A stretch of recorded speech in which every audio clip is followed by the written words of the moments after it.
Om Namo Loe Sarvatrikavarti Aryantanam. Om Namo Loe Sarvatrikavarti Siddhanam. Om Namo Loe Sarvatrikavarti Ayaryanam. Om Namo Loe Sarvatrikavarti Uvajjayanam. Om Namo Loe Sarvatrikavarti Savanam. Omkaram Bindu Sanyuktam Nityam Dhayanti Yoginam Kamadam Moksadam Chaiva Omkaraya Namo Namo Namaha Samaysaraya Swanubhutya Chakasate Chit Sabhavaya Bhavaya Sarva Bhavantarachide Ajnanatimirandhanam Gnana Anjana Salakaya Chaksuranmilitam Yena Tasmai Sri Guruve Namah Tirthankaro Jagatana Jayvantavarto Omkaranada Jinano Jayvantavarto Jinana Samo Sarana Sau Jayvantavarto Netirthachara Jagama Jayvantavarto Namo Tirthanayakane Namo Omkaranadane Omkara Sangharyotene Namo Te Sri Kunda Kundane Aho Pakara Jinavarano Kundano Dhvani Divyano Jina Kunda Dhvaniyapya Aho Te Guru Kanano Aho Bhagavati Matano Dhruva Achalane Anupama Gati Pamela Sarve Siddhane Vandi Kaho Sutta Kevali Bhasita Asamaya Prabhrata Are Ho Eka Suddha Sada Arupi Jnana Darasanamay Khare Kai Anyate Maru Jari Paramanu Matra Nathi Are Jama Netra Tema Jagyana Nathi Karaka Nathi Vedaka Are Jane Jakara Moday Nirajara Bandate Majamokshane Om Namah Siddhebhyo Om Namah Siddhebhyo Om Sri Sudatmane Namaha. Jai Jinendra. Today is December 16, 2020 and Wednesday, and we are continuing our class on basic on Samaysar. So in Samaysar, we have finished 35 stanza. Now there is three groups of stanzas are coming, 36, 37, 38. And that will just finish the introductory Samaysar. Introductory Samaysar means if we understand these 38 stanzas, which is last three stanzas remaining now. If we understand this this 38 stanzas, then we know the subject matter of a Samaysar. And then we act accordingly, because it is very important. We understand all these things. And that's why we have digressed several times to several different topics and all the things. And it gives opportunity in last 6 years, maybe more than 6 years time, it gives us opportunity to really have our footing on the Samaysar. Now that our footing is there, it will be kind of easy going. Today when we start talking on this, there's one Kalash we are going to take, Kalash 29, and we'll start stanza 36. You will say, I know this part because we already have touched those subjects before. So it will be kind of easy going, let's put it that way. Of course, in Samaysar, nothing is easy going, but so what? When going gets tough tough gets going. And that's why you guys are the tough ones, that you just said, so what? Bring it on. Tough subject. We are ready for it. And that also gives me inspiration for looking at the different scriptures, etc., etc. Anyway, so having said that, I'm going to bring the slides and we are going to start from this subject.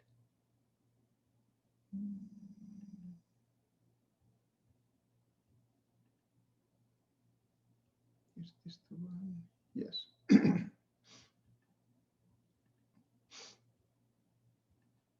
So we are going to start today.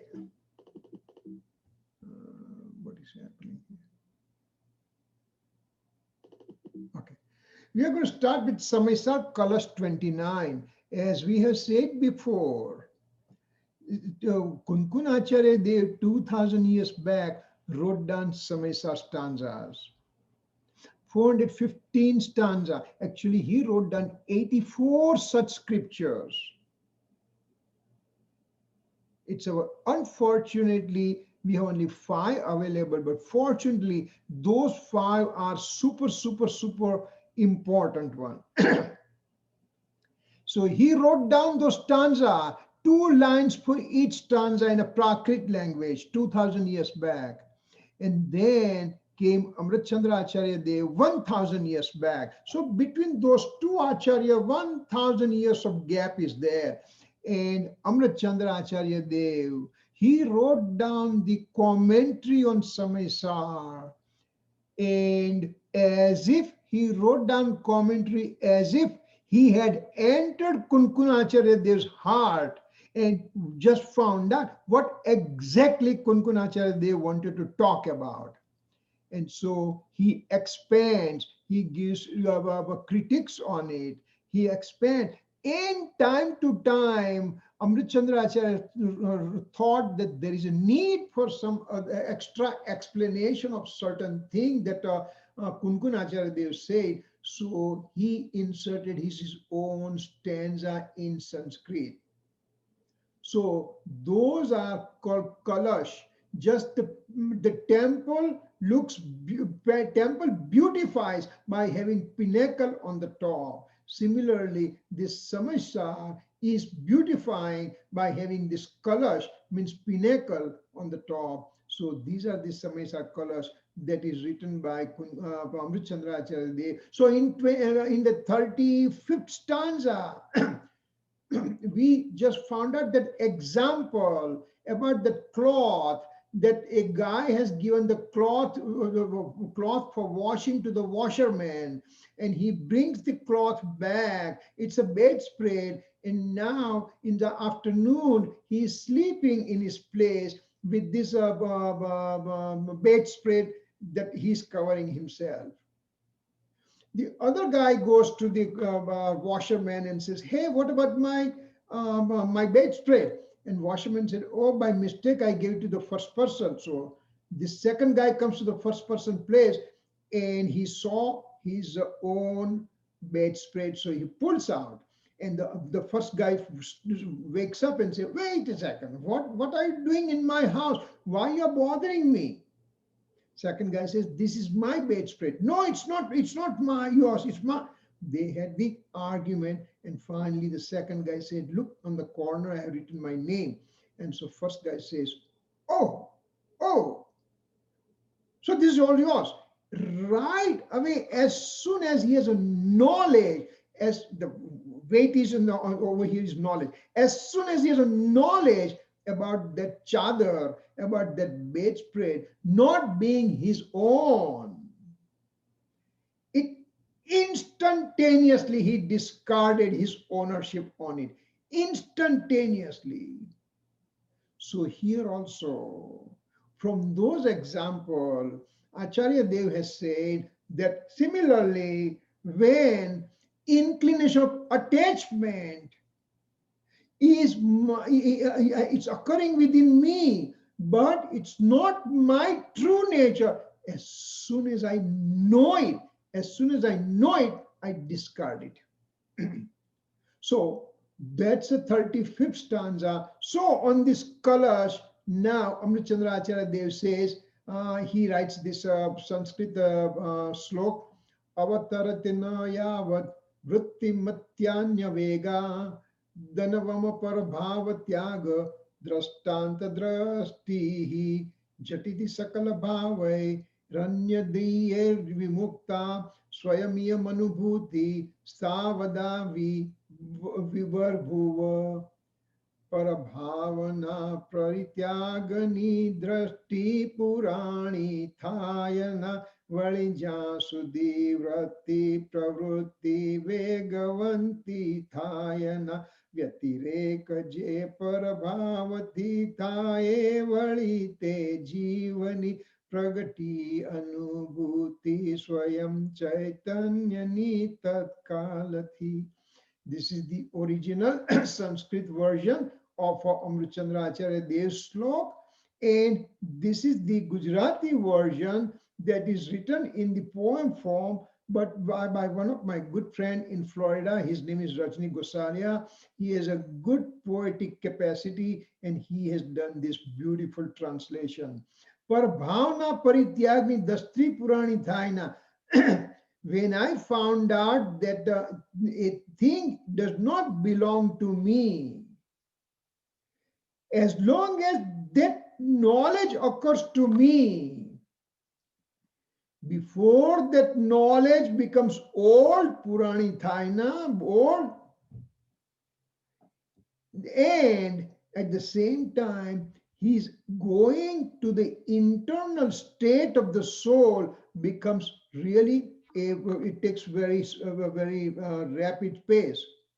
Vyatiरिक्त je parabhavati thaya valite jin means that soul really becomes detached from the influence of attachment and aversion state. Pragti anubhuti swayam chaitanya nitatkalti means at the same time he is experiencing himself right away, right away. There is no time gap. So this is what it means. Now we'll just do the explanation a little bit longer detail.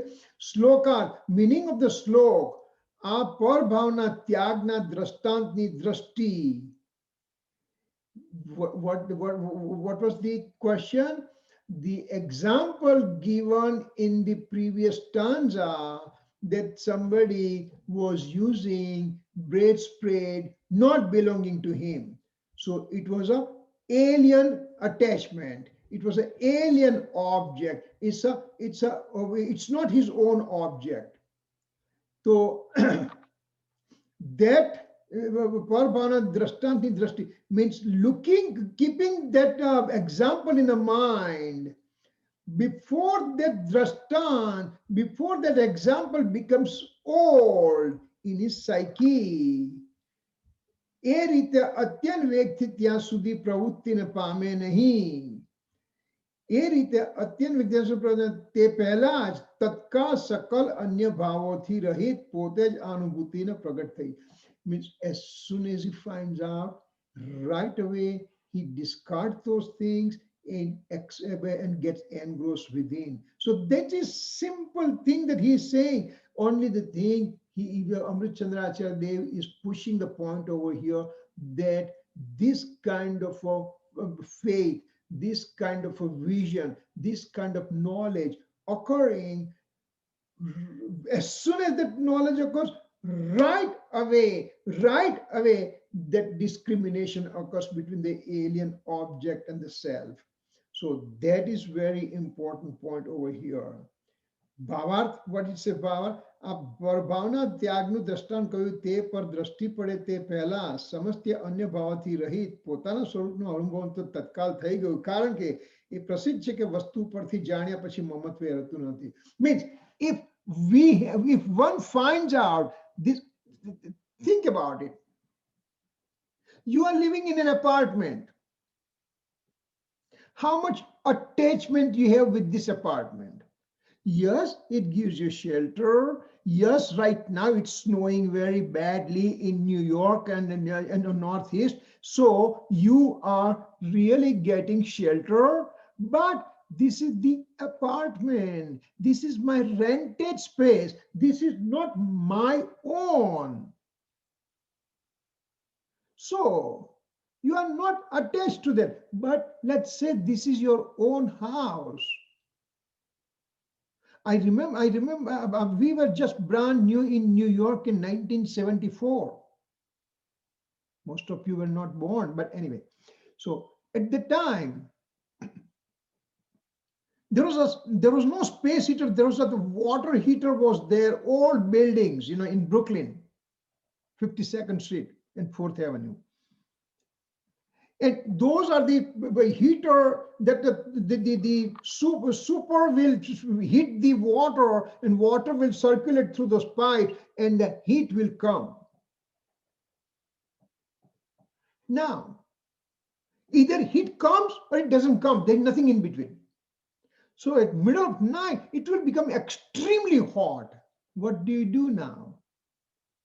You open the window. Wait a second. It's a height of winter. Yeah, but it's so warm in the house. I can't, in the apartment, I can't breathe. So you open the window. And so those kind of things we used to. But suppose this is your own house. What will you do? You will not have that much heat. Right now, you will make the thermostat warm enough not to freeze to the death, but at the same time, not too warm that you can't breathe with that heat. So, mamatva means your attachment, because this is your own house, so you take care of that one very carefully. If you're in the apartment, if the electricity is free and the heating is free, you have no concept what to do. You can keep your lights on 24/7. You can keep your TV on 24/7, all kind of things. So that's what it says, that once you know what's your true state, then you get engrossed within and you don't have attachment to the alien objects. So now, with the example of the cloth in the stanza 35, when we say that bedspread, that cloth, one quickly removes his inclination of attachment state as it is an alien object. Just the way that first person found out that this is not his bedspread, really, exactly at the same time, he gave up his attachment to this alien object, attachment to this bedspread belonging to somebody else. So that's what happens over here. With the above example of alien object being not his own, in this above example, when we say that the bedspread was not mine, so I gave it up right away. Here, same way, the alien object being not mine, right away, before the memory becomes old, one ends up discarding such inclination of attachment state. I mean, memory doesn't become old in the sense instantaneous. If this glass of water has a poison in it and you took it in your hand, as soon as you knew there's a poison, how long it will take for you to discard that water? Instantaneous. So we are talking since last several years, inclination of attachment does not belong to me. I'm not the owner of this rag and dvesh. We know that part. We keep on reciting that one. But action is not occurring within me. Why? Why? What's the reason? Because the simple fact is the alien objects are not mine. Rag dvesh are not mine. I have decided in my knowledge, but I did not have my faith directed to that knowledge information. A parrot was in the cage, and parrot was taught by his own boss, the owner of the house. He had taught the parrot that, the cat will eat the parrot. So this parrot will recite the same way. Cat will eat the parrot. Cat will eat the parrot. Every day he will speak. Now really a cat comes and opens the cage, and still this parrot keeps on reciting same line. Cat will eat the parrot. Cat will eat the parrot. He keeps on reciting, and the cat already killed the parrot and whatever. So he remembered those things, but he has not acted. He's supposed to fly away, but he did not. Similarly, I end up knowing with my intellect over here that yes, influence of attachment is not my true state, but it has not gone detail in my heart. A kid is playing the Nintendo game. Daddy says, "Beta, bring a glass of water for me." After 5 minutes, "Would you please bring a glass of water for me?" After 5 minutes, Daddy is now angry and says, "Don't you listen to me? I'm keep on telling you, bring the water, bring the water." Daddy, cool down, cool down. You spoke this thing 3 times. First time you spoke loudly, lightly. Second time firmly. Now you are speaking angrily. That's not good for your health. Now, this kid exactly repeated words what father told him 3 times. Did he listen to that or not? He did listen, but he did not act. And because he did not act, that means he has not listened. Because I have not acted, that influence of attachment state is not mine, that means I have not listened to the discourses. And that's why Acharya Bhagwan and Gurudev Sri repeats and keeps on hammering on our psyche this fact again and again and again and again. And that's only the way I'm going to have this deep impression go in my psyche. And one fine morning, I will really go away from this influence of attachment state. Just like that bedspread was taken out right away. Why it takes so long for me to accept this fact? Because I have this sanskar, I have the impression from the previous life on my soul, on me as a soul. There is an impression. If what impression? Since time infinite, I have believed that body is mine, body is mine, body is mine. So roots are extremely deep. Deep-seated roots are there since time infinite. I need to shake up that tree. Nothing happens because roots are extremely deep. So that's why it's going to take some time, but that doesn't mean I don't have to do any efforts. I must continue my effort, first by listening, second by reciting, and third by implementing. Listening, reciting, implementing. So implementation, I'm ready for it. We are ready for it. We should do it. And this is the most important thing for doing Swadhyay. It's not that every Wednesday we just come down and just sit down and listen for an hour and a half and something and we go. No, we have to hit to our psyche about our true nature again and again and again. Remember that small child, when he was born, he was given a name. In India, in India, it takes time. But here, right away, you have to give the name for that kid. So then that kid was given the name, for example, Ketan. This child is newborn, 1 month old. He doesn't have any idea.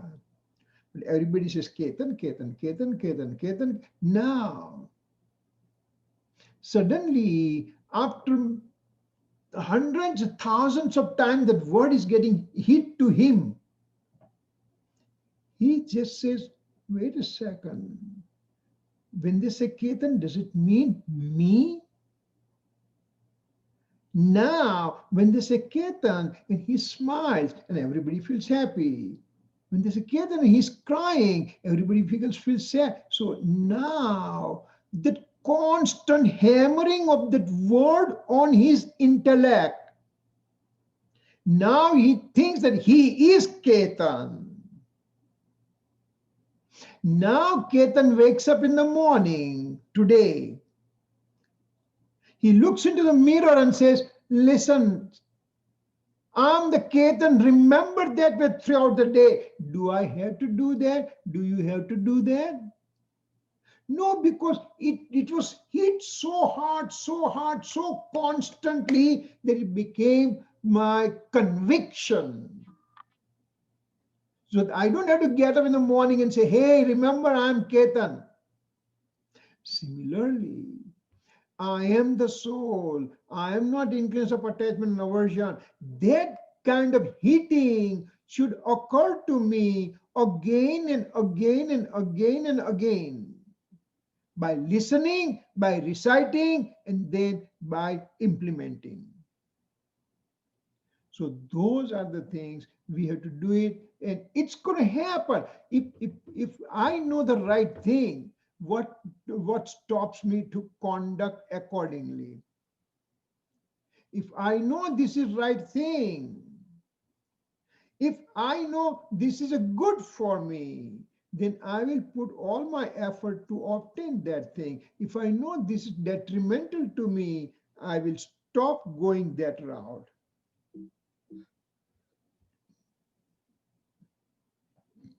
Now, Gurudev Sri, during the lecture, he also refers to the previous stanza, and right now he reminds us about previous stanza over here.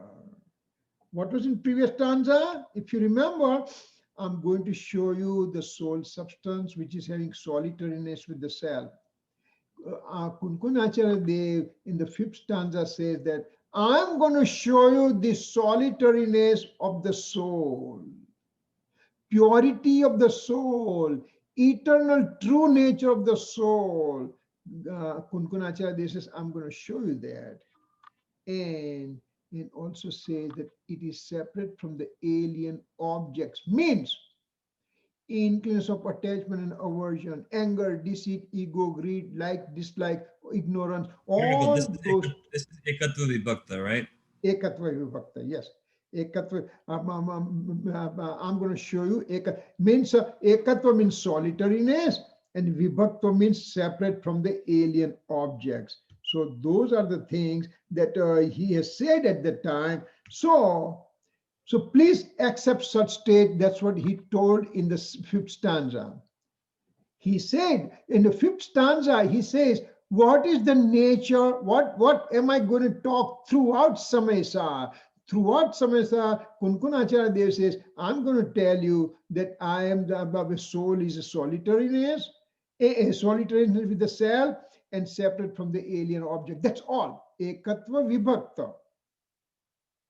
And he requests us to accept this state. So whole Samaysar is expansion of that fifth stanza basically. Over here, now in this stanza, in this slok, in this Kalash, Amrit Chandra Acharya Dev says, same thing with an example of the cloth. He is selling the same thing. Now he threw that bedspread. The bedspread becomes alien object. As soon as I knew that a bedspread is alien object, I rejected that one, and I end up staying with my soul right now at the time. As the cloth does not belong to him, the person right away discards it. The knowledge about its alien nature and discarding occurs at the same time. knowing that this is detrimental to me, this glass of water is a poison, knowing, and then discarding occurs automatically. Nobody has to teach you how to discard that water. That reminds me that when I was working, that one time Blue Cross Blue Shield nurse came to evaluate our office. They said that they just give 5 names of the charts, so we pulled 5 charts and everything. So they came and they say, "Wow, I mean everything is perfect. Notes are there, all the labs are there, and everything is there. Very nice." So she is now examining the office, if the office is in the right frame or not. She can't find anything wrong. But because she came, she has to make a report. So she made a report. And when the report came, we started laughing. She said, everything is okay in this office except one thing. Except one thing. What is that thing? The Gosalia's office did not have bomb manual. What? What to do when there is a scare of bomb? I said, sure, I'm going to open that volume. I'm going to open that book, read what to do next. Come on. If I know there's a bomb in the office, I'm going to run for my life. You don't have to teach me how to go, what to do next if there's this bomb scare is there. Similarly, over here, when you know that this is alien nature, it discarding occurs right away. Nobody has to teach you. Hey, now you know this is rag. Now you do this, and that, and rag will disappear. In fact, there are corporate seminars occurs how to control anger. You do this, you do this, you do this, and you control anger. Wait a second. Why don't you have those guys be spending thousands and thousands of dollars to go to those gurus who teach them how to control anger? Come here, go to go to your eternal state. Anger will dissipate right there and there. So, eternal self is separate from the alien objects of inclusive attachment, etc. state. Means auspicious inclination, inauspicious inclination, anger, deceit, ego, greed, inclination of giving charity, inclination of performing austerity, inclination of worshipping, all those auspicious inclination and inauspicious inclination like a violent thought process, speaking lie, stealing, non-celibacy, non-possessive, all those states, they are belonging to the soul, but not belonging to the soul. How come? Because they are called alien attachment, and those alien attachment can be separated out from the soul. So eternal soul is separate from such alien attachments. We just give the example several times. On my hand, if there is an abscess, did I get the abscess or did you get the abscess? I got the abscess. So it belongs to me, but do I keep it? No, it's an altered state of this physical body. It shows decreased immunity of this physical body and invasion of the bacteria, and that's why abscess occurs. So take it out, take it out, take it out. Even though it occurs to me, take it out. Even though inclusive attachment and aversion state occurs to me, they are like abscess, they are altered state. Take it out, take them out. As soon as it comes to be known, the discarding process starts immediately. So, no, that means Kunkun Acharya Dev over here puts tremendous weight on knowledge. And that's why it is so immensely in knowledge is instilled in these stanzas, etc., that if we don't know it, we don't know what to do. So knowledge is very important. Knowledge is a key.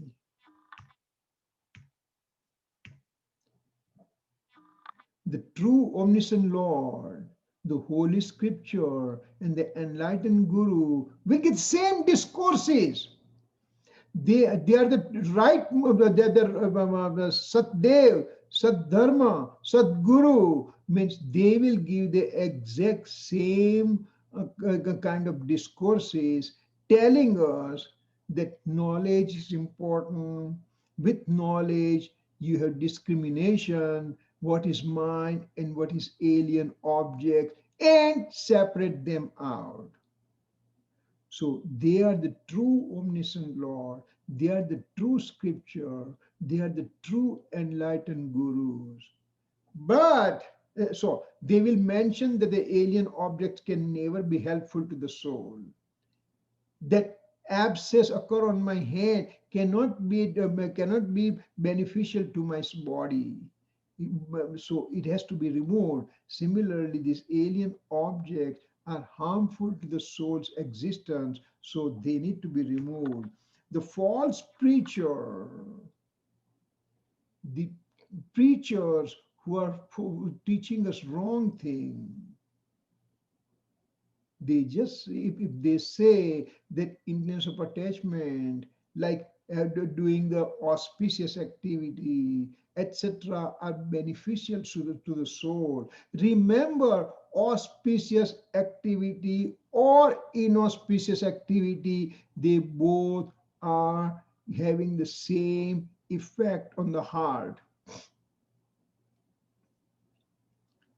because it's just like you are taking very bitter medicine, or the same bitter medicine is being put with the strawberry syrup and given to you, and the child drinks that medicine without any problem. So both are medicine to start with. Both are bitter tasted medicine. So auspicious inclination or inauspicious inclination, they both are same. Main thing throughout the Samaysar, Kun Acharya Dev or Amritchandra Acharya Dev, they will not talk about inauspicious inclination. Everybody knows that they are bad. But auspicious inclinations, I feel very happy about it. I have a big house, I have a good health, I have a long age and everything, and I'm very happy about it. But they are all auspicious things. Am I ready to give them up the attention from them? Am I ready to take my attention away from them? It is difficult. So that's what they say. Anger is very easy to remove because it's been expressed. The guys are red hot and everything, and so you just cool him down. So anger, it's easy to dissipate, but the ego is hidden within, and it's very difficult to get rid of the ego. My greed, ego, it's difficult to get rid. So that's why we have to work on those situations. We have to constantly work to just remove them out or reduce their intensity. Renunciation is a true nature. What's the true nature of renunciation? Tyag, Tyag Vairagya. What's a true nature? I gave up certain thing today. Is that the renunciation? I gave up eating this root vegetable. Is it the renunciation? Let's see what it says over here. When one accepts the all-knower soul substance as its true nature, when I accept that I am the all-knower, eternal soul substance. I'm the immutable, all-knower, non-reactive, true substance. That's one thing. Then he does not get indulged in the alien object. Here the principle is given to the true state. And when the true state has been explained, understood, then the alien object, attention to the alien object reduces. One does not get indulged in those activities. He gives them up because they are useless to me. They are not doing any good to me. So he gives it up. He now gets engrossed within. Getting engrossed within and discarding the alien object is renunciation. Renunciation is nothing but to get engrossed within. On a blackboard, I write in a small line and I ask you not to erase and make it small. Only the way you do is make a big line next to it. This, the previous line, automatically it becomes insignificant because now it's called small line. Similarly, when I'm getting engrossed within, then the alien object's inclination becomes secondary, becomes less important, and that's called renunciation. You gave them up. You have not done anything. You got engrossed within yourself. When you got engrossed within yourself, rest of the things have no importance at all. A small child is sleeping with the dirty blanket, but if there's no blanket, he can't go to sleep. If he goes out of his home, he has to have that blanket, otherwise he can't go to sleep. Now he's grown up. He doesn't need that blanket and everything. He goes to sleep, he goes to work, and when he comes back, he's so tired, he just goes to sleep naturally. Similarly, here, importance is gone, and when importance gone, those alien objects or inclination to this alien object diminishes tremendously, and ultimately it goes away. Kirit, Yeah. okay, so that is when one engrosses within. Yes. Okay, so when one is not engrossed within, you took an example of root vegetables. Okay, so how would that be addressed? Well, now, if I know it, see, number one, if we just talk, and this is what Charnan Yoga will say, a conduct-related scripture will say, you don't do this, don't do this, don't do this, don't do this, don't do this. It starts with don't. So if thought process comes, Jainism, does it mean it starts with do not, do not, do not? Is this Jainism start with negativity? And so the child gets dejected from the very first day when he tries to come to temple and we say, don't do this, don't do this. In fact, when you're eating, you are in a party and you are eating something very tasty food, it just a thought just passes through your mind. It is that tasty food. Could it be having onion, garlic or something which is non-edible for me?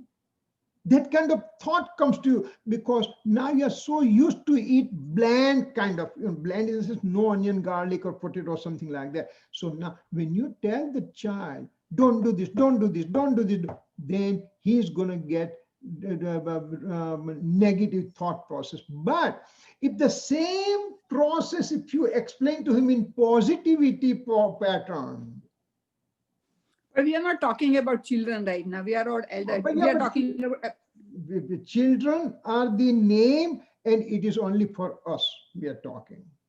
Because I'm getting angry. Why do I get angry? Tell me. Anger occurs because I got istaviyog or anista sanyog, means something favorable thing, I lost it, or something unfavorable thing, I achieved it. In the sense, tomorrow I go to the doctor and he says, oh, by the way, your blood test shows you have diabetes and you have high cholesterol and you have this and that and all kind of things. So now I end up getting those unfavorable things to me. It makes me angry. Why me? Why me? I'm taking care of it and all the things. So these are the things. Or Istaviyog, all, let's say that tomorrow, tomorrow morning one wakes up and the stock market drops down. Gosh, what my luck, why it happened to me all the time? Means you are going to become angry. So outside object can make you angry. So now, Critical. yeah, Pursuant to that point, may I ask you a question? please. Okay, if I give up ice cream, okay, if I give up ice cream and change nothing else, I simply perform the act of giving up ice cream. Or conversely, I stop performing the act of consuming ice cream, Okay. which is something I enjoy doing. Okay. Is it fair to say that will affect the Anubhag Bandh and the Pradesh Bandh, but it will not affect the Prakriti Bandh Prakriti or the Pradesh. Sthiti Bandh? Prakriti Pradesh is one, and Anubhag and duration, intensity and duration. That's other two parts. So what you mean to say that when I simply gave up ice cream, I used to love it, I gave up. So what kind of karma bondage I'm going to get it? That's what the question is. No, okay. The question I have is, let me ask it a different way. When I perform the act of giving up ice cream, and let me be very precise, I have performed the act of not consuming ice cream. That's all I've done. Let me describe what I have not done. I have not decided that the ice cream is not mine. I have not decided that the ice cream is separate from me. I have not decided that the ice cream was never mine. I have not decided the ice cream will not bring me happiness. I have not decided that the ice cream will fill my tummy or satisfy my hunger. I have simply stopped consuming ice cream, and that is the action I've performed. Now, based on what I just, based on that particular action, of these four bandhs, which bandhs are decreased and which bandhs are unaffected? Let me tell you one thing. Okay, I'm going to, you give the example, I'm going to give another example for a thought.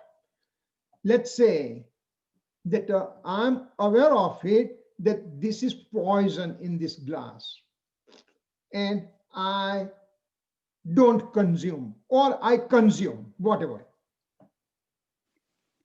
Now, there is another person who knows nothing about it, and he end up consuming also.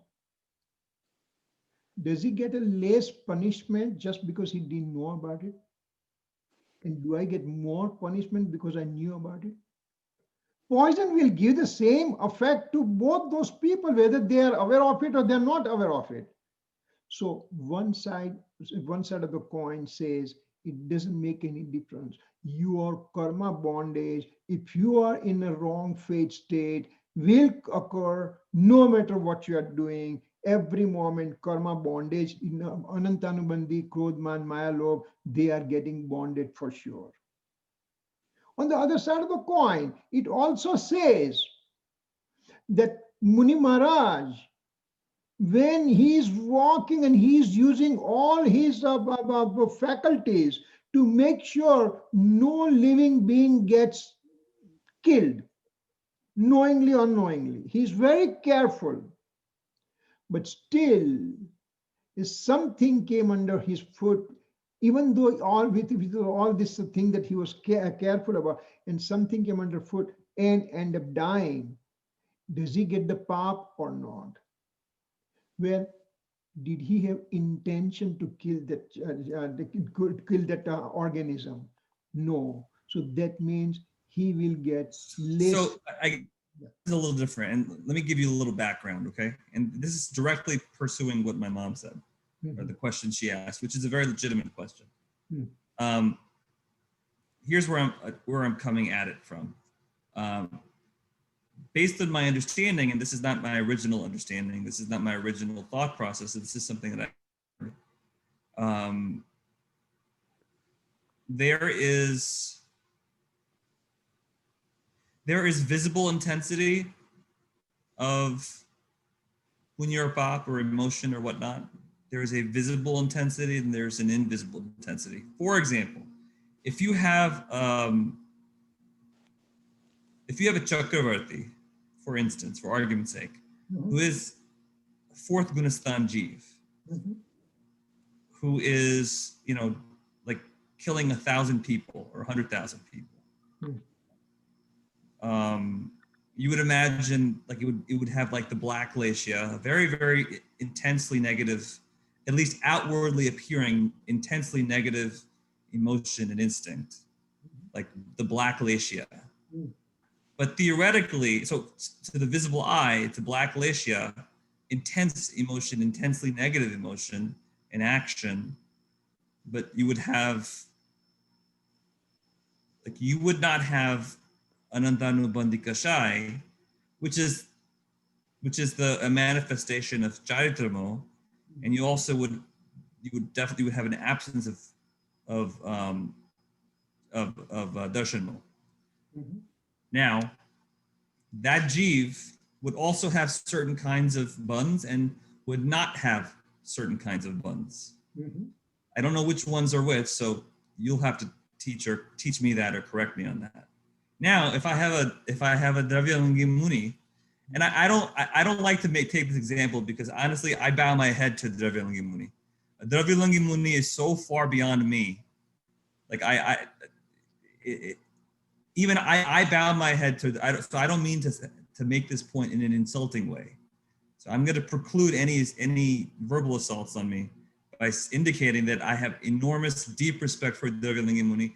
I bow my head and touch the feet of Dravyalingi Muni. Dravyalingi Muni, okay? Because I'm not even there. So let me just get that out of the way. But say you have a Dravyalingi Muni. I'm not saying this to be insulting. I'm just trying to describe them using words that I learned or that I've been taught. So a Dravyalingi Muni, meaning a first Gunastan Jeev that practices the highest, I guess the word is Utkrushta, the highest degree of externally appearing penance and austerity. Like every single tick in the Charanana Yoga, they mark every single check, every single visible tick. So that Jeev may have like the widest glacia, like the most benign and placid and peaceful appearing outward demeanor and emotion and attitude, but could then also be simultaneously accumulating Anantanubandhi, Krodh, Man, Maya, Lobh, could still potentially have Darshanmo, and simultaneously can be accumulating all four kinds of buns. Is right? So my question is, which kinds of buns, if we've established that in the second example with the Dravyalingi Muni, all four kinds of buns are in full force, or maybe not full force, let me take that back. Can you please explain to me which two buns are in full force in the Dravyalingi Muni and which two buns are in full force in the Chakravarti? Number one, for that to understand, we have to understand 5 reasons for karma bondage. 5 reasons for karma bondage is a wrong faith, mithyatva. Mithyatya, Kashai, Pramad. Mithyatva, avidati, pramad, kashai, yoga. Wrong faith, vowlessness, carelessness, toxic emotions, and activity of speech, mind, and body. And when we say yoga, actually yoga means vibratory activity of the space point of the soul. But for our conventional purpose, we can say mind, speech, body activity. So now, each one is in that order only. Wrong faith, intense karma bondage. Much less is vowlessness. Much less is carelessness. Minimum is toxic emotions are teeny tiny, and mind, speech, body is the last one. But when when a living being goes to samyaktva, means he gives up this mithyatva.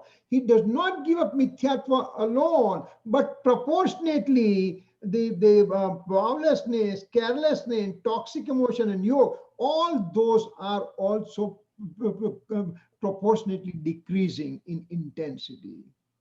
So now, yoga is only the one. For example, let's say there is a Aryan Bhagwan. Let's say we are in front of the Simanda Swami or Yugmandar or Bahu, Subahu, any of the 20 Tirthankas at present in the Mahadev Kshetra. We are there in front of them. They have only yoga with them. So they have given up all those 4 guys. Only yoga is only the reason for Prakruti and Pradesh Bandh. Prakruti means type of karma bondage. Pradesh means amount of karma particles getting attached. That's all. For example, so then, Kirit uncle, getting back to that, so you've answered my question now on that point. So does that mean that if I give up ice cream, let me be very specific, if I stop my consumption of ice cream and do nothing else, then what that is affecting is my Pradesh and my, what's the other one? Prakruti Bandh. Type, yeah. Pradesh means a amount of. So Pradesh and Prakruti, my Pradesh and Prakruti Bandh is affected, whether up or down, based on my cessation of the action of consuming ice cream. But remember, now that we have got to open this subject, let's say 5 reason for karma bondage. Wrong faith, and again they have to be spoken in that order only. Wrong faith, mithyatva, vowlessness, avirati, carelessness, pramad, toxic emotion, kashai, and mind, speech, body activity is yoga. Now, let's say that the mithyatva is there, mithyatva, and then there are 99,999 karma unit are bonded by mithyatva, for example. 9,999 from the vowlessness, 999 from carelessness, 99 from the toxic emotions, and 9 karma bondage can be affected by speech, mind, and body activity. So now you just said, okay, I control myself, I'm not eating ice cream, whatever. But so you have worked on that 9 units only. But what about 99,999, which is wrong faith, which is present there? What difference does it make? This biggest thing is still present. So that means that this yoga has very minimal effect.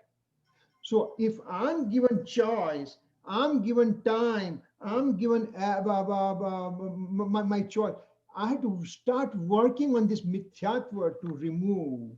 And once so then, so you've very cleverly divided up into mithyatra, avirati, pramad, kashayana yoga.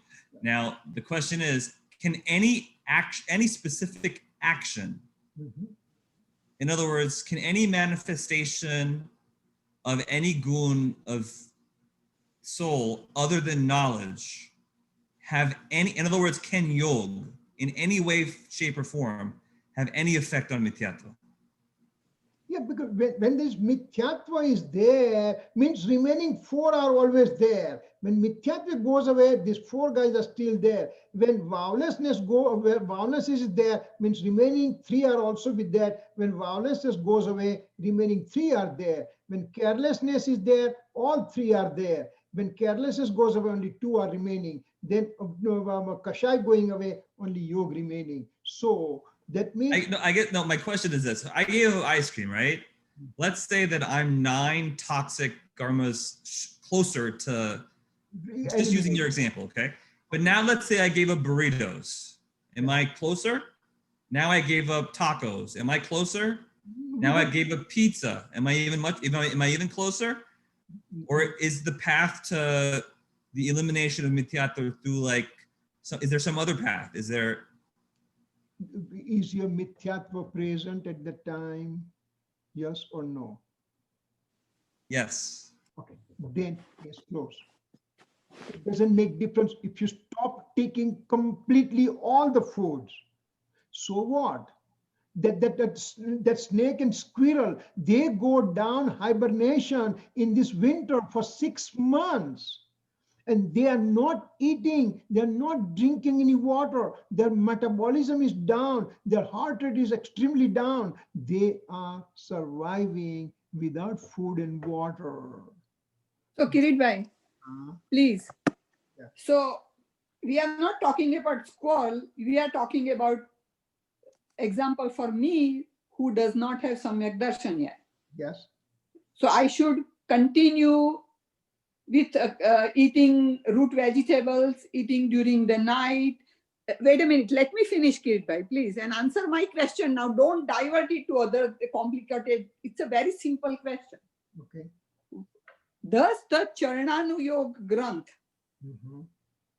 does that apply for someone like me who is Mithyatvi, or it is only for Samyak Drasti? Okay.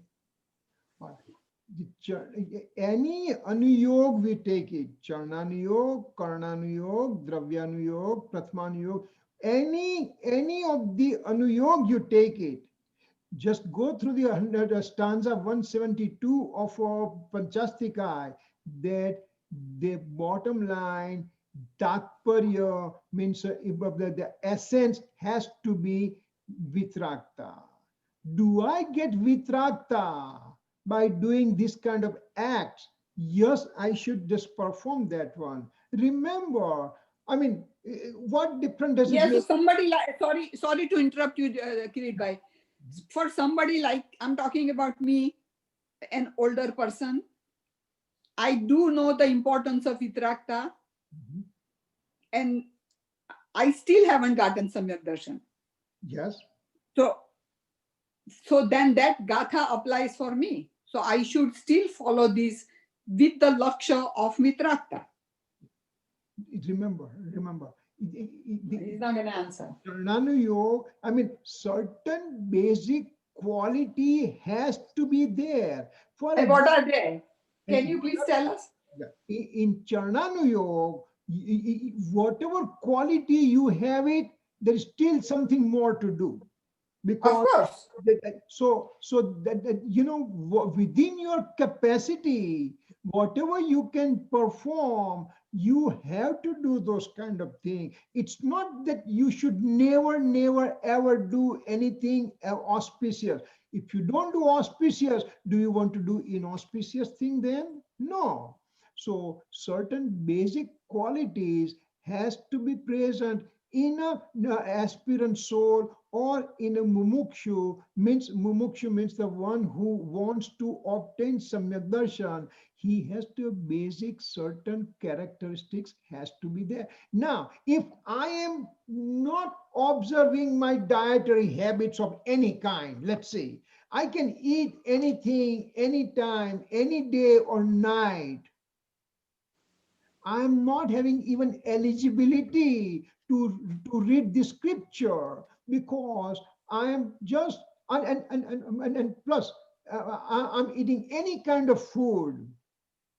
Then it is not right, because certain things, they come naturally. When I know by knowledge that these are the by inclusive attachments are bad, means I have a rag for certain thing. Let's presume that I like a mango juice a lot, but I have to just say, how can I control my inclusive attachment? Inclusive attachment needs to be controlled. So to control, you have to reduce the intensity first.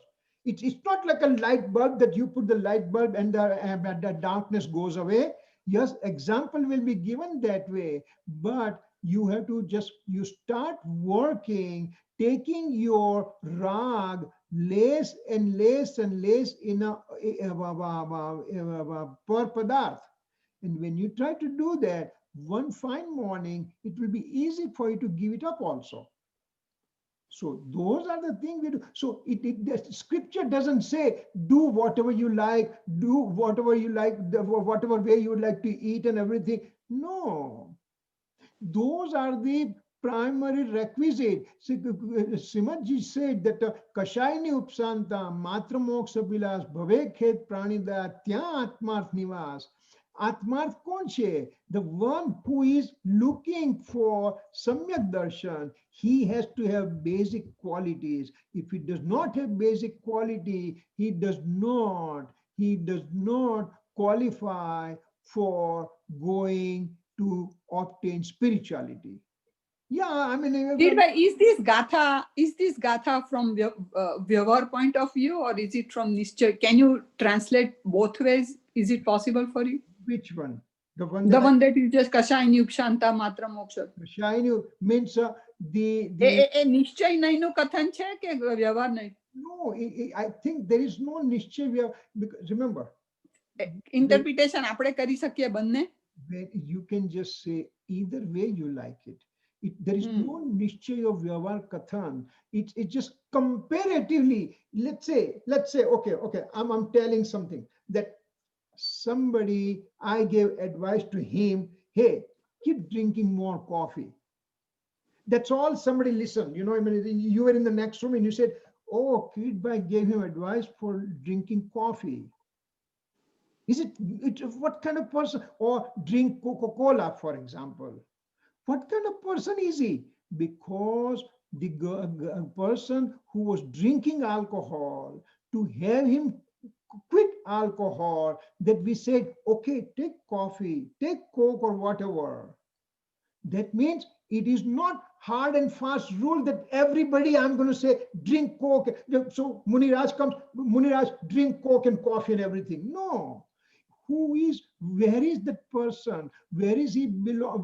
What stage is he on? What kind of advice is given for what? So those kind of comparatively, we have to just say, we can't say this is Nischay Kathan, this is Vyavar Kathan. But when somebody is doing nothing, he's doing total pap. He's eating meat and all kind of thing, and meat and eggs and drinking alcohol, smoking and all kind of bad thing. Now he's been said Kashayani Upsanta Matra Moksha Bila. It means have the reduction in your anger, deceit, ego, greed. Have the faith to for the liberation only. Have the dislike for this transmigration. Have the compassion towards all the living being. So those are the things. Those are the things are prerequisite for one to become eligible for obtaining the true message. Now, when we say that, Anukampa, when I say, okay, make sure that all the living beings, you are careful. Then Nishya will come and Kunkunacharya will come and say, hey, you know what? What difference does it make to the living beings about saving their lives and everything? I can't save anybody's life. If they're supposed to die at that particular time, it's going to happen no matter what I do. So, Nishya and Vyavar, we cannot just say one sentence and just label them. It just needs to be given the reference point from what reference you are talking, So somebody already has a Samyak Darshan, then Kashayani Upshanta Matra Moksha Bilas Bhave Khet Pranida, it doesn't apply to him because it's already there with him. So he doesn't need that kind of advice, Who needs that advice?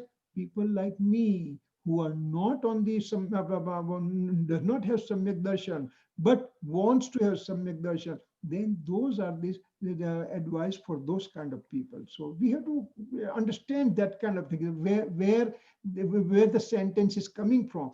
And that's why Kripalu Dev's letter, if you read it, because it's a Vachanamrut is a letters answer to the question asked to him.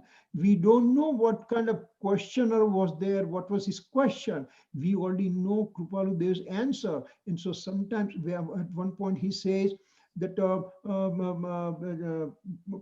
Pushpa Pakhadi Puja Thi Jinvarnu Mandubhai. And other place he says that you should do the puja with the flower, etc. So what is right now? Because who is the questioner?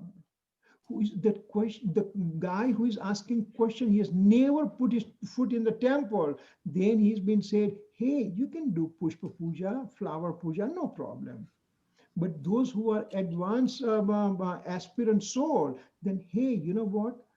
Why even use the flower? Why do you want to kill the one sense living being? So you have to understand the reference point, where the reference point is. So in general, that do I have, am I on the right path if I'm not observing my dietary habits properly? Any time of the day or night, I could be eating and everything.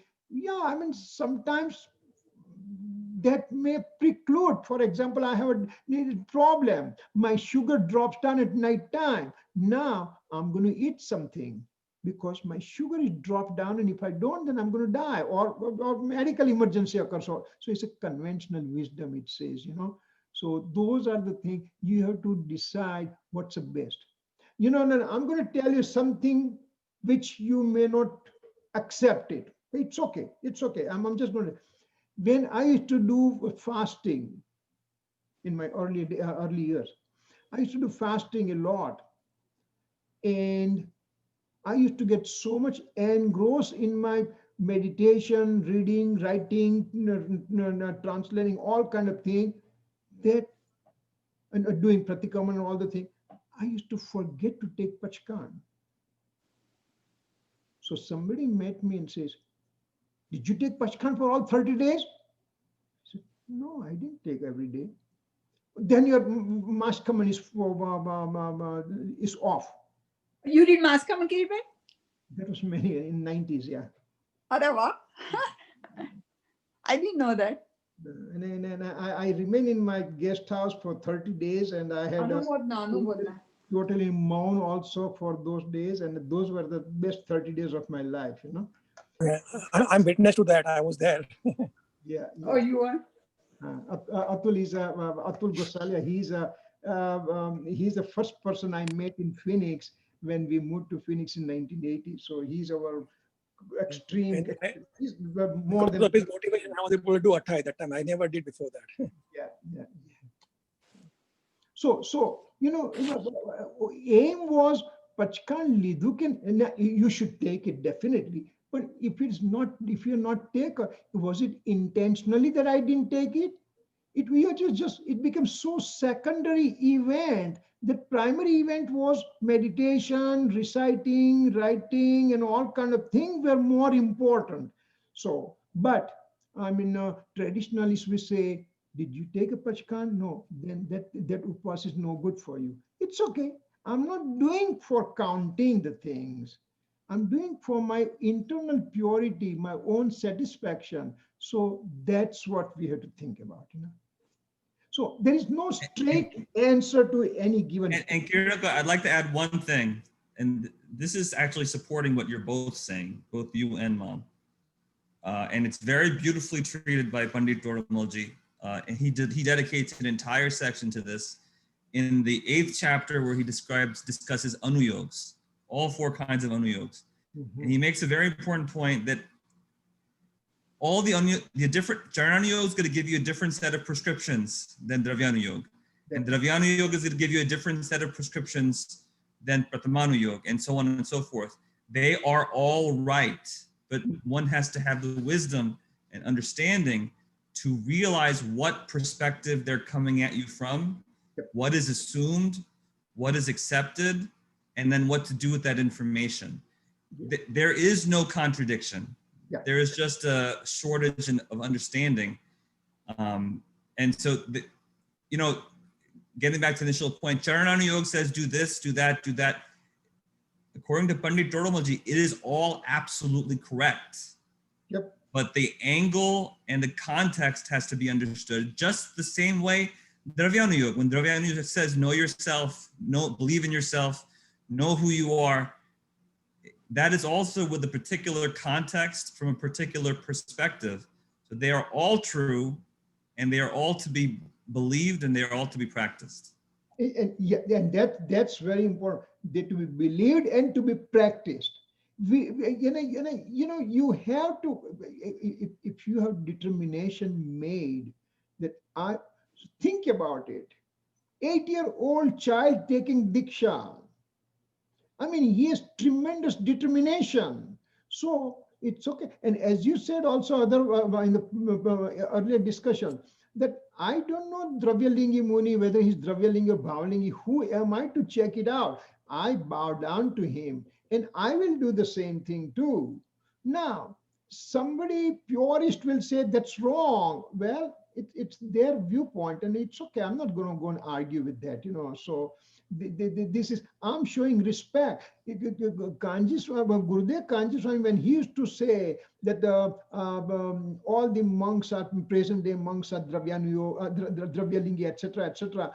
But when a monk or a group of monks used to visit Songarh, he used to give them the very high place to sit down, etc., etc. He used to give lots of respect to them. So, it all depends what you believe and what you can do. And from every angle, you have to start working on it. And then you have to make yourself completely. And that's why this life, this spirituality is a golf game. You have no enemy. You are your own enemy. Whatever you do, no, I'm not done, because somebody has done better than me. So let me improve that from that point of view, and all those things. When Susmita Ben can keep on doing Varshitap after Varshitap after Varshitap, I can't do that. And then that means it's a very adorable thing that she can do that. And within that thing, she can also increase the spirituality. So, every angles, they are justified, Okay, so we are just in renunciation. We got to sidetrack so much, but it's okay, because that, it gives us different flavor and thought process, and that is more important. Important thing is not to finish this chapter and then go home and that's it. That is an aim. Then we could have finished Samaysar several times by now. But whatever we learned, whatever we understood, if we understood better, and that's all it counts, right? Okay. Yeah, we have about 5-10 minutes remaining. So what I'm going to do, if we can do a few slides, we can just do it. Okay. All right. One has altered thought process. He has taken vows, observes austerity, and thereby he's observing right conduct. That's what his altered thought process tells him. The altered thought process that person has that it tells him that, you know what, I'm doing this, I have taken these vows, I'm observing austerity, etc., etc. So I'm observing right conduct. That's what his belief is. He thinks that he's practicing this stoppage and shading element. He has samvar and nirjara. That's what he believes. It's an altered thought process. This is the wrong understanding. Why it's wrong understanding? Because yes, you do austerity, you do vow, you take vows, you do austerity, but they are auspiciousness. And there is nothing wrong in doing auspicious activity. And actually, one has to do it. But the thought process that this is beneficial to me, that is been questioned over here. So Kirit uncle, punya and pap affects the leshyas, correct? Yeah. It does not in any way affect wrong understanding.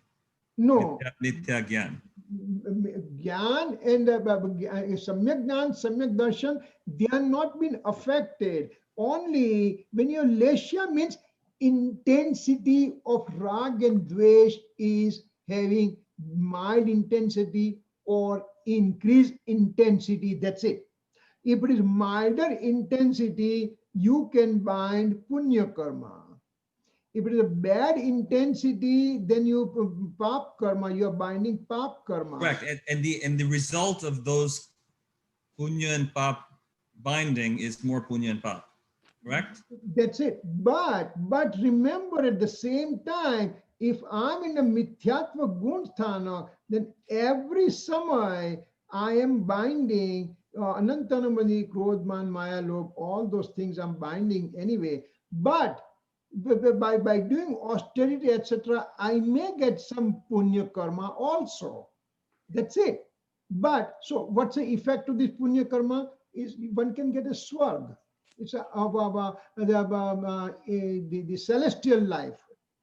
But so what? Remember, in the scripture it says even that's band. That is also band. But this bondage. That is tityanubhag band. Yes. Because what it says, if you have gone one time in Narak, this is think, listen carefully. If you have gone one time in Narak, then against that infernal going, you have gone innumerable time to the celestial life. If you've gone one time to the hellish life, then innumerable time you have gone to Swarg, means celestial life. So going to celestial life means, think about it, in your existence totally from time infinite. Pap and punya, you have done much less pap. You have done a lot more punya. But what has happened as a result? Nothing has happened. Plus, one more thing, it will take 5 minutes, so please bear with me.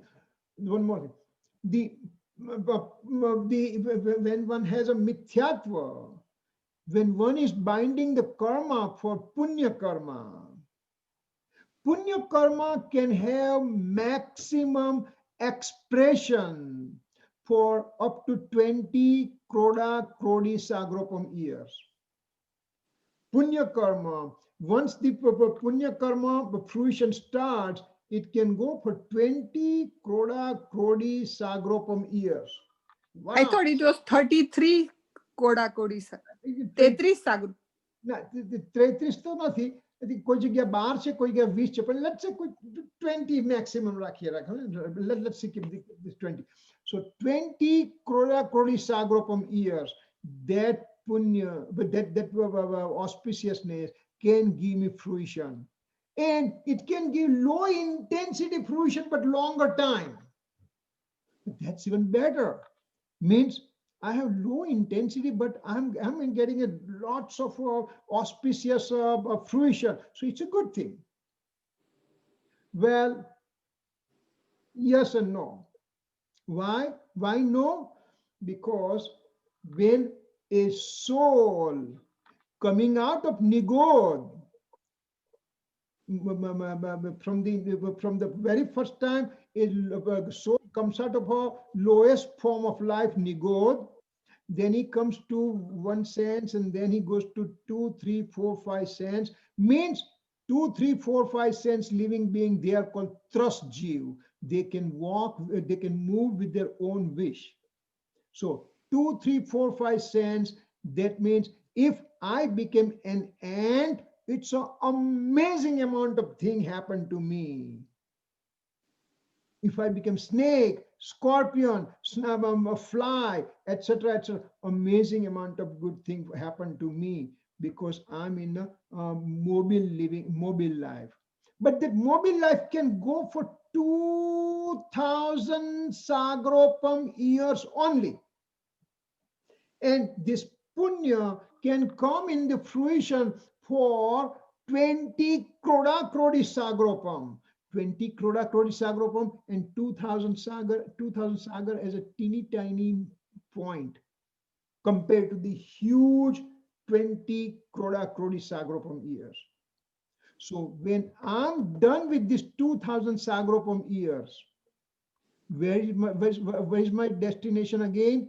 Going back to Nurk. I mean, going back to Nigod. Nigod. Nigod.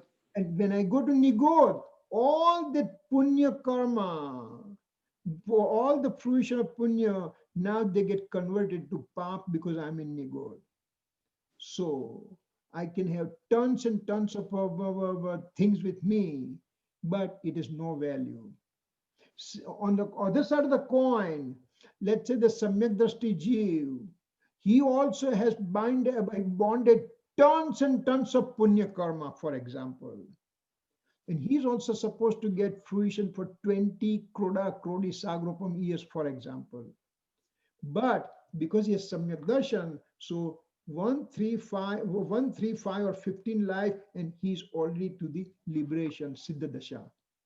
So he has a very short time from aspirant soul to become liberated soul. And that 20 crore years of punya gets burned out because now he goes to Siddha Dasha, which there is a super sensuous bliss forever and ever and ever. So this is one way of looking at the punya. It does not mean you should not do those auspicious ways, but we have to understand these kind of things also. So I mean, that's why the scripture needs to be seen from all the angle. Knowing this thing, that my punya will be converted to, it will convert to pap in the future. I don't want to do punya. That means, you mean the scripture is telling you to do inauspiciousness? અને પાપ કરવાની પાપ કરવાનું પ્રોત્સાહન આપે છે? No, but you put that weight accordingly. Do all the things, but your aim has to be liberation. Your aim has to be Samyak Darshan. Short-term aim and long-term aim is liberation. So keep those kind of things in mind. When we do that, then all these things fall into place. That remember, from this thing, take home message is not to do punya. That is not the home message. It just gives importance that there is something beyond punya that we should aim for it. That's all we have to think about it, right? Any questions so far? I have a question, Kirit, but it's not about this particular slide, so I'll wait for everyone else to. Yeah. Anybody else has a question? Okay. Go ahead. Okay. So this, I'd be curious to hear your thoughts on this. The reason I'm asking the question, first I'll confess, I'm attacked on this many times, but I want to read to you two, I don't think they're contradictory viewpoints, but I think they could be, when thought of the wrong way, they could be discerned to be contradictory.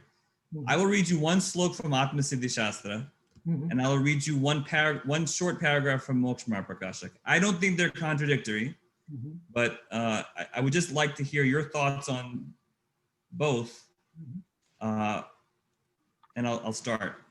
So the first is the slok from Atma Siddhi, and that would be verse 3. Koi kriya jad thairaya susagnanama koi mane marga mokshano karna upajay joy. Now I'll read you a short paragraph from the second to last chapter of Moksha Prakashak. I'm quoting. Therefore, those jeeves who engross themselves in Jina's preachings through right knowledge with the relativity of the Syat style of narration attain self-realization soon. In the path of liberation, the first step is the knowledge of scriptures. Without knowledge of scriptures, the religion cannot be practiced. Therefore, you too, the reader, should study scripture with unprejudiced understanding.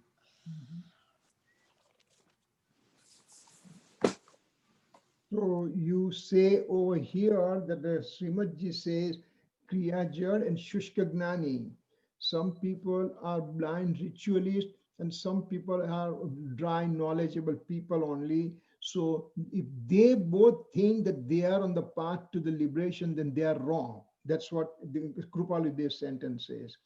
Now over here, when you're saying in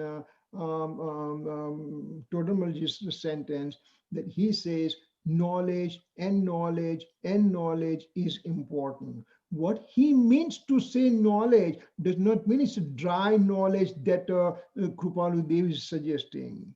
What he's saying that knowledge has to be imbibed in your life in such a way that automatically you are performing those kind of bodily activities also.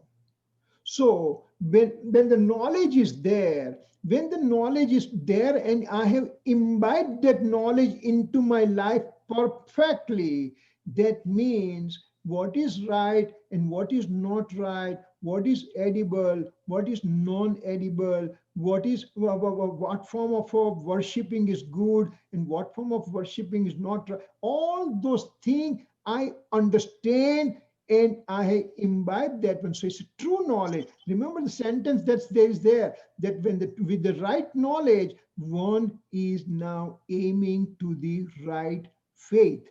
So that knowledge is a right, it's not dry knowledge. One has imbibed that one. Just like that kid listening 3 times and not acting, it's not that he has listened to that. If first time he got up and brought the water, that means he really listened to that. So knowledge, when you have it, and if that knowledge ends up in renunciation to you, and that's why we just saw in the 34th stanza, as soon as you have knowledge, this is not my bedspread, you gave it up. So that is the knowledge. So there is no contradiction. It just weight is given that a knowledge and knowledge and knowledge is a very first thing one has to observe. Not only blind knowledge, but knowledge you have it and then you act accordingly. That's what that paragraph reads to you, you know. And Kirit, in the spirit of your beautiful explanation, uh, whenever I'm able to, I try to point to Slok 41 of Atman Siddhi, where Srimad Ji says exactly what you just said. Ja pragate suvicharana, ya pragate nijagnan, je gnane kshaya moathai, pame pada nirvan. That knowledge is the knowledge when that suvicharana, that knowledge brings the thought process, means who am I? What's my reality? What's my true nature? That kind of suvicharana means still it's a reflective thought, but that reflective thought you keep on reciting again and again and again and again, and that repetition, that meditation, that kind of thing becomes second nature for me. Remember, Kirit, didn't he? I mean, my Gujarati is not very good. When he says "Jeg gnane kshaya mohathai," isn't he attributing the kshaya of the moh to the gnan? yes, because once you understand that this is not my cup of tea, have you, as any Jain, does he ever have even dream that he ate meat in the dream? Forget about, but did he ever have a dream also? Though not that, those kind of nightmare never occur, because it's so deeply seated knowledge that even not in the dream that I will have that kind of dream. So similarly, when this knowledge occurs that I am separate from the alien objects of the universe, I am separate from the rag and dvesh, and I'm separate, that becomes so deeply ingrained that now that rag dvesh remains secondary, and now they are running away from me. They are getting diminished in intensity. Te gnane kshay mothai. Kshay means to have removal. Moh means infatuated state. So my going to the internal state is so strong that my benefit I was thinking from rag and dvesh, they are so minuscule, it has no value now. Doesn't it mean samyak jnana? Samyak jnana. Kshaya moha thayo, that means They jnana par samyak thayo. but remember, to start with, Rekhaben, start with you have knowledge. Right now, we are in Mithyatva Gunsthana. We are gathering knowledge. We understand the reality. Now understanding reality, now our actions are also leaning toward the eternal soul substance. And I keep on reflective thoughts, Vikalp Dasha, that I am the soul, I am the soul, I am the soul, I am the soul, I am the soul. And those vikalp becomes quieter and quieter and quieter as time goes.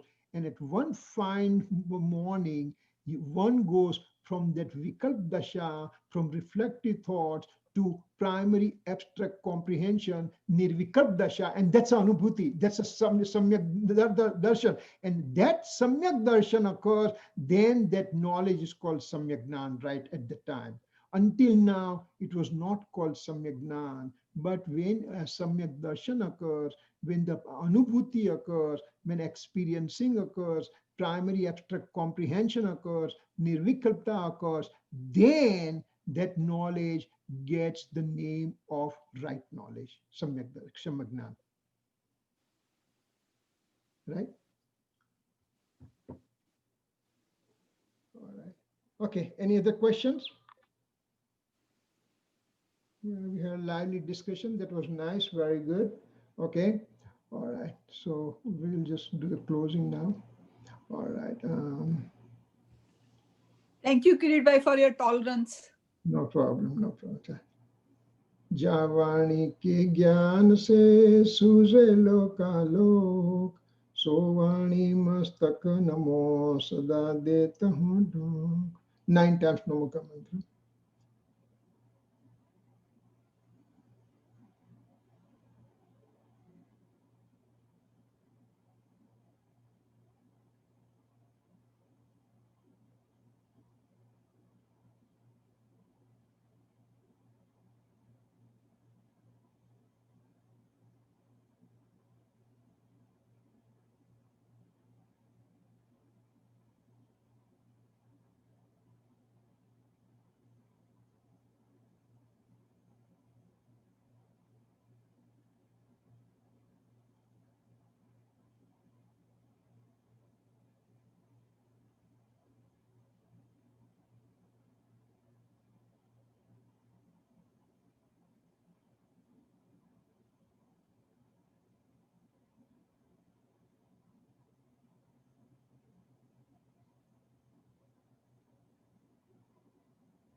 Namo Yantam. Jai Jinendra. Mitchai Dukram. Jai Jayendra Michhami Dukram. Thank you.